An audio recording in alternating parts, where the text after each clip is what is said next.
Hey guys, আসসালামু আলাইকুম। আশা করি সকলেই ভালো আছেন। আলহামদুলিল্লাহ আমিও ভালো আছি। তো আপনারা দেখতেই পাচ্ছেন আমি এক জায়গায় যাচ্ছি। সেই জায়গাটা হলো আমাদের গ্রামের বাড়ি।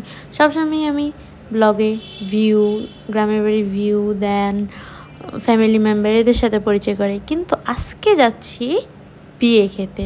সেটাও আমাদের বাড়িতে বিয়ে, আমার ভাইয়ার বিয়ে। আমার ভাইয়া না, আমার চাচাতো ভাইয়ার বিয়ে।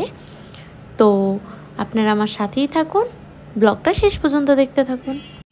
তো আমরা হলদি নাইটে কি করেছি তার ছোট ছোট ক্লিপ শেয়ার করব। এটা আমার ছোট ফুপ্পির মেয়ে আর আমার চাচাতো বোন। দেন আমরা সকল বোনেরা মিলে ভাইয়াকে হলুদ দিয়ে দিয়েছি। আর এটা হলো আমার ছোট ফুপ্পি।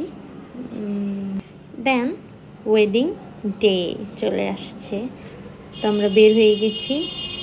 রাস্তাটা এত সুন্দর, ময়মনসিংহ যাওয়ার রাস্তা, এটা এত সুন্দর ছিল যে আমি ক্লিপ না নিয়ে থাকতে পারলাম না। অনেক সুন্দর জায়গা, অনেক শান্তশিষ্ট পরিবেশ ছিল।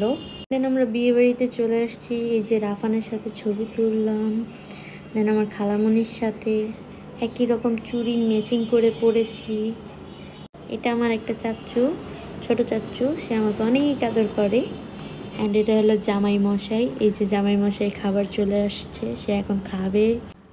এটা আমার ফাইনাল লুক। শাড়িটা অনেক ফেভারিট আমার একটা শাড়ি। মানে এটা আমার ভাইয়া ভাবি, সো কিউট সে, মাশাল্লাহ। তো আমি ভাবির কয়েকটা সিঙ্গেল ছবি তুলে নিয়েছি। ভাবিকে অনেক কিউট লাগতেছিল, মাশাল্লাহ। আমার ভাবির জন্য সবাই দোয়া করবেন।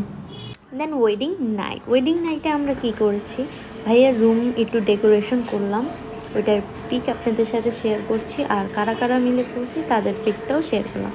আমার ভাই অ্যান্ড আমার চাচা মিলে এই রুম ডেকোরেট করেছি। দেন আমরা ঢাকা ব্যাক করে ফেললাম।